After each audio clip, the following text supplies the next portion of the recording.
monde et bienvenue donc dans ce premier book haul, je suis vraiment fatiguée, dans ce plutôt bilan, voilà, lecture, donc concernant mes lectures de juillet. Donc je vous avoue que j'ai pas genre fait lu le livre, j'ai un peu attendu, ensuite j'ai filmé, genre vraiment je donne mon avis après le livre.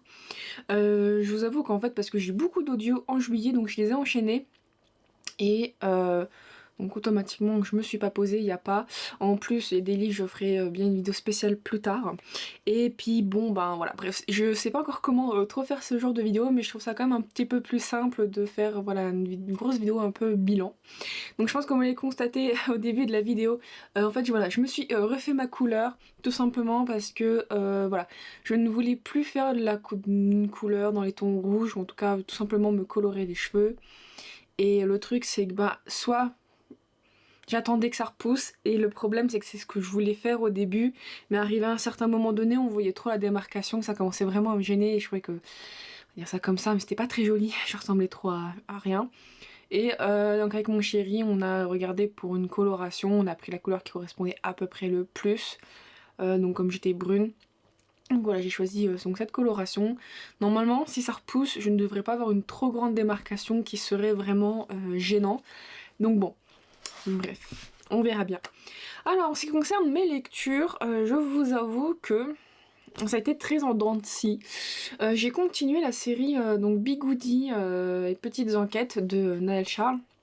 Donc c'est chez Archipel Édition.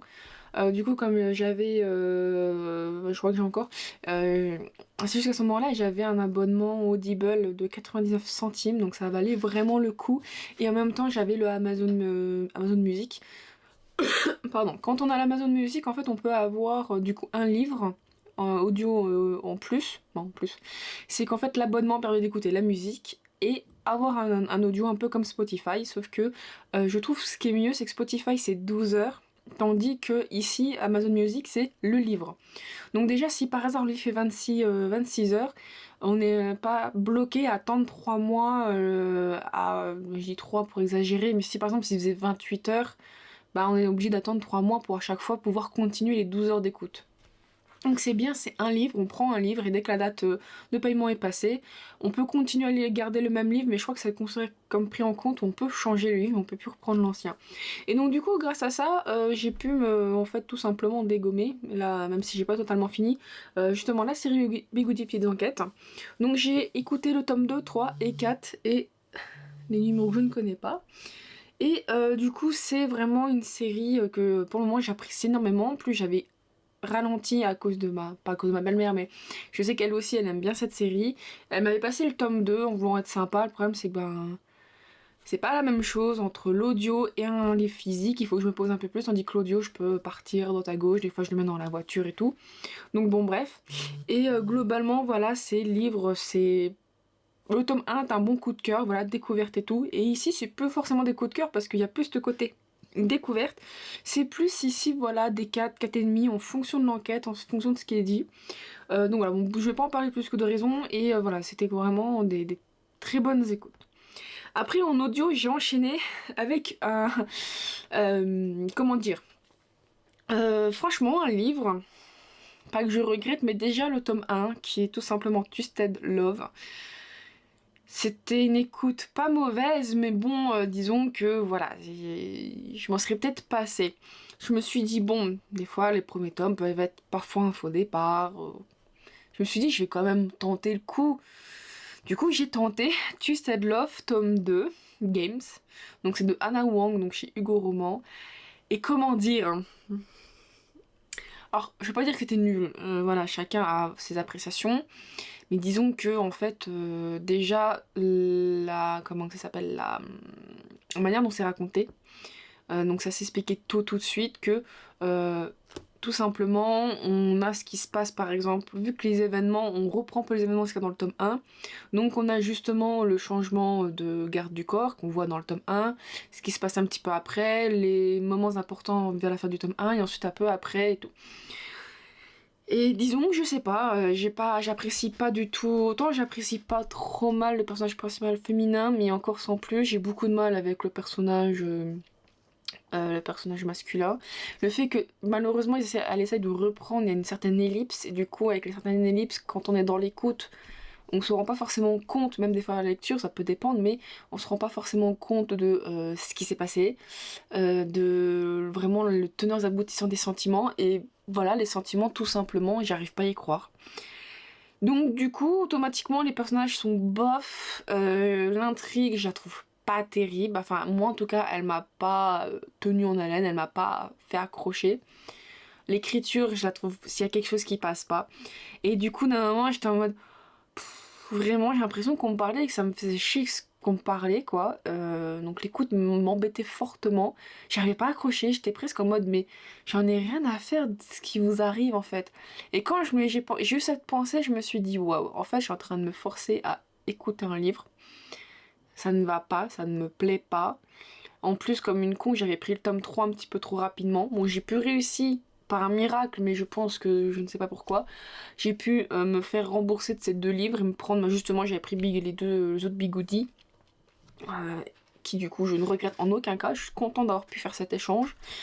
Et franchement, ouais, je sais pas, j'ai pas réussi, quand j'ai eu cette réflexion de ouais, je m'en fous en fait ce qui peut vous arriver, je me suis dit en fait c'est bon, il faut que j'arrête l'audio parce que je vais plus que détester, perdre plus mon temps.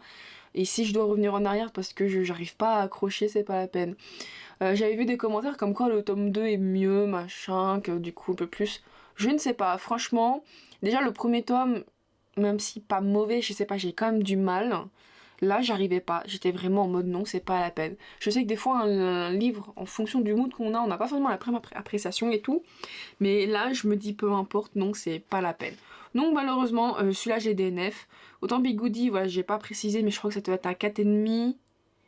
Je crois que c'était 4,5, 4,5, 4, je crois, à peu près, si je me trompe pas en termes de notes. Ici, quand je DNF, je donne du coup 1, et franchement, voilà, moi, j'ai vraiment pas aimé, malheureusement, donc bon, je suis passée à autre chose. Et le dernier livre que j'ai lu, je vous avoue que du coup les bilans vont être très rapides, surtout si je ne vous parle pas de tous les livres, mais bref. Le dernier livre qui du coup était comme dense, tant par la traduction comme parfois bien bancale et puis par le livre en lui-même, c'est tout simplement Le Grand et le Beau Onyx Storm, voilà, le tome 3 de la série de Vampirian, donc de Rebecca Yarros, donc chez Hugo Roman. Bon, déjà, bien évidemment, le problème de ces livres, malgré qu'ils sont très très beaux, hein, c'est malheureusement indéniable, c'est tout simplement le fait que les dorures ici, beaucoup de gens qui le tenaient et tout, même les dorures d'ici, donc du hardback, ça se barrait. J'avais même vu un post d'une meuf qui du coup je crois il y a un peu plus ou quelque chose, je ne sais plus ce qu'elle avait fait exactement et ça s'est barré tout simplement. Donc je vous avoue que moi quand je le lisais j'étais en mode j'avais mon coussin pour pas que mes mains viennent dessus. En plus, moi j'ai les mains moites, donc limite j'avais presque des gants, des petites serviettes pour bien tenir. C'était que les pages. Donc bon, je suis contente de ne pas l'avoir abîmé. Mais bon, c'est quand même pas non plus très agréable. Et puis bon, c'est quand même écrit, franchement, super petit. Ça arrache les yeux. Perso, j'avais super du mal. Alors, je dis pas les mal de tête que j'ai eu. Bref, que dire de ce tome 3? Alors, déjà j'aime bien parce qu'il reprend tout de suite après le tome 2. Alors franchement du coup on est relativement pas trop. Alors si je l'ai perdu parce que bien évidemment quand ça fait un petit moment qu'on n'a pas forcément lu, on a plein de personnages qui arrivent et j'arrivais pas, voilà, j'ai un problème en plus déjà avec les noms et les visages, il me faut du temps pour pouvoir bien retenir. Et là j'avais totalement perdu un peu les prénoms, sauf principaux bien évidemment. Tout ce qui était un peu secondaire voire tertiaire, j'étais paumée. Et du coup c'est bien, on est dans l'action et tout. Bon, je vais bien passer le problème de traduction. À un moment je me suis dit c'est quoi ce bordel, mais bon. Et du coup on est tout de suite avec les sentiments de Violette et tout. Et j'ai bien aimé que ça reprenne. Après bon, je peux comprendre qu'on est encore à l'école, il faut du coup avoir les conséquences donc des actes du tome 1, du tome 2 pardon, il faut que la vie reprenne, l'école, machin, et du coup on embraye quand même avec la suite du tome 3, et donc du coup ce qui en découle, machin. Donc c'est pas trop mal, sauf que à un moment donné j'ai quand même ressenti un creux quand ils partent faire leur quête. Alors je ne dis pas, ça prend du temps une quête, hein, il faut bien qu'ils aillent à droite et à gauche, mais déjà le fait que, bon, on reprend un petit peu les éléments, il faut expliquer le souffle et tout, Je veux pas dire que j'ai une sensation que la série s'essouffle, il faut quand même laisser du temps, mais bon, j'étais quand même contente, on reprenait machin. Le côté romance, elle est moins chiante que dans le tome 2, dans le sens, oh là là, je ne sais pas, mais pourquoi. On sent que là, elle est un peu plus en mode, ouais, vas-y, les sentiments que j'ai pour lui, ils sont réels, je le lâcherai pas. Et par contre, c'est peut-être plus lui de ce côté, en mode à vouloir avoir peur, machin. Donc bon, bref. Et du coup, elle est partie donc du coup, il y a la quête qui se fait. Je vous avoue que en fait, c'est à partir du moment de la quête. Je ne dis pas, ils vont d'île en île. Le truc, c'est que on comprend que les îles sont dangereuses, machin, et que chacun se passe. Mais le truc, c'est qu'on est tellement en mode, on veut qu'ils trouvent. Ben, personnellement, j'étais tellement en mode, ouais, je veux trouver, parce que ça fait comme depuis le début du livre. J'en suis à la moitié, voire presque aux trois quarts, presque. Du coup, il y a toujours rien. En fait, justement, on attend que cette quête, qu'ils trouvent, qu'ils partent, machin. Qu'au d'un moment, j'étais en mode, enfin, et puis le fait qu'il y a d'autres péripéties, ce qui est normal, mais on se dit, bon, c'est un peu long quand même, bon, t'y arrives ou t'y arrives pas.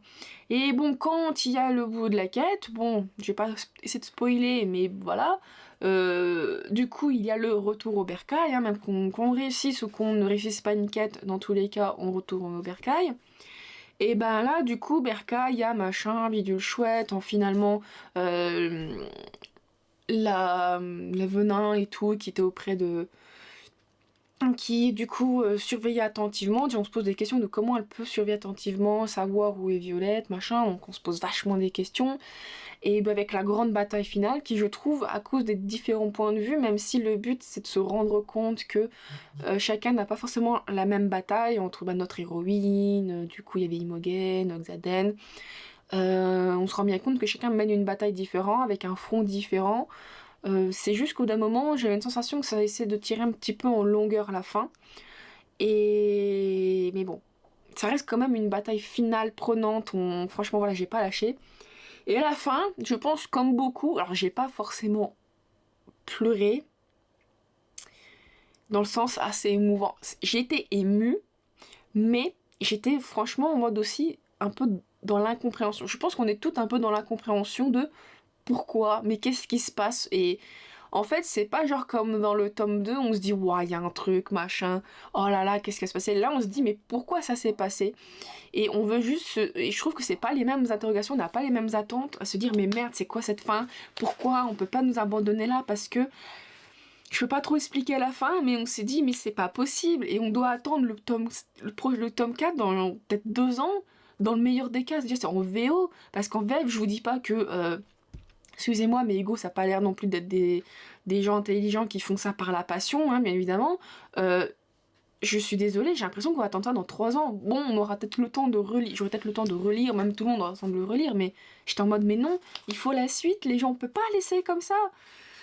Du coup, voilà, mais j'ai vraiment une sensation, je ne sais pas si c'est parce que celui-là, il est peut-être plus en longueur, mais j'ai pas eu autant un coup de cœur que le tome 2, en fait. Parce que le tome 1, on fait du découverte machin, le tome 2, une légère longueur parce qu'il se comprenait pas, mais il y avait tellement de choses, on apprenait tellement d'autres choses, parce que les mensonges et tout, que je trouvais trop bien. Celui-là, j'ai une sensation un petit peu qui tire en longueur, avec ce côté quête, le temps, machin. Je sais pas, j'avais quelque chose qui était un peu plus gênant, et un peu moins smooth. Par contre, faut vous dire, il reste un peu spicy, mais un peu moins que les 2 autres tomes. Et voilà, du coup, ça serait plutôt un 4, mais un 4 plus genre 4,5. J'arrive pas à le dire que c'est un coup de cœur tome 5. Il est bien, mais pas autant que les 2 autres, qui franchement amenaient quelque chose. Et voilà, donc, franchement, il y a plein de questions. Je me dis, avec enfin, je vais en parler, je vais spoiler, mais évidemment, ça veut bien dire aussi que vous êtes conscient que bon... Je suis obligée de spoiler à un moment, mais avec les races de dragons, leurs origines, ce genre de choses. J'ai pas fait ma phrase, mais c'est pas grave. Bref, tout ça, du coup, avec l'histoire des venins, franchement, il y a tellement de choses qui sont avancées, mais en même temps, on a d'autres questions. Donc bon, bref, du coup, ce qui fait que celui-là, ça, voilà, c'est pas un coup de cœur, mais un bon 4,5 quand même. Ça reste une série parce que voilà, la série, je l'aime bien, l'écriture est pas mauvaise, même si bon, la traduction vient entacher tout ça. Donc du coup, voilà, c'est obligé d'attendre la suite, et franchement, c'est trop naze. J'ai pas d'autres mots, c'est trop naze d'attendre, trop naze. C'est pas forcément naze, mais autant voilà, il faut prendre le temps d'écrire, y a pas de souci avec une autrice, il faut mieux vous laisser le temps qu'elle écrive que presser une autrice auteur, bref. Mais c'est juste que je sais très bien qu'on n'aura pas la traduction. C'est pas comme de Saxus qui font limite des sorties quasiment en même temps. Et je sais qu'il est fait pour Crescent City. Et pour Onyxton, voilà, on était tous dégoûtés que bah, justement ça ne soit pas en même temps. Je kifferais trop bah, que les sorties soient en même temps. Ou il faudrait que je me mette vraiment à lire de l'anglais beaucoup plus souvent, mais à apprendre même des mots vraiment de fantasy pour pouvoir ne pas être trop paumé pour que si le tome 4 il sort, bah tout de suite je le lis et être voilà. Mais bon, bref. Donc du coup, ce qui fait qu'au final, malgré quand même un DNF et pas de coup de cœur, j'ai quand même beaucoup de 4. Et je trouve que finalement, bah, juillet, bah, au final, ça a été quand même un très bon mois. Compliqué quand même, je vais pas mentir, avec mon CD 35 heures, bref, en plus les vacances, il fait chaud, tout ça. Mais je suis pas mécontente, franchement, voilà. J'ai pas fait la moyenne comparé à d'habitude, mais je pense que même si on a un avec, on va dire, 3, 4 et demi, un 4, je pense que je suis peut-être au 3,9, peut-être 4 en termes de moyenne, et c'est bien parce que ces derniers temps, même si je lis pas des masses, le peu que je lisais, j'ai l'impression que c'était plutôt moyen. J'avais beaucoup de mal à avoir des coups de cœur. Donc bon, voilà, donc c'est tout pour ce bilan du mois de juillet. J'espère qu'il vous aura plu. Voilà, donc je vais bien évidemment essayer de un peu plus de faire... peut-être de filmer quand j'ai fini les livres. Ce que je veux dire, voilà, c'est que j'appréhende un petit peu, j'appréhende. Je trouve pas mes mots. Mais voilà, j'essaye de trouver mon rythme, de faire un petit peu mieux, de trouver, comme on dit, son cap. Voilà, donc pour faire ce genre de vidéo. Mais en tout cas, j'espère qu'elle vous aura plu. N'hésitez pas à me dire dans les commentaires ce que vous avez lu en juillet, les livres que vous avez lus, les mêmes livres que moi, pardon. Donc n'hésitez pas donc, à laisser un petit pouce bleu, me suivre sur Instagram, vous abonner à la chaîne, la petite cloche, tout ça, tout ça. En tout cas, je vous remercie d'avoir regardé jusqu'ici et je vous dis à la prochaine. Bye bye.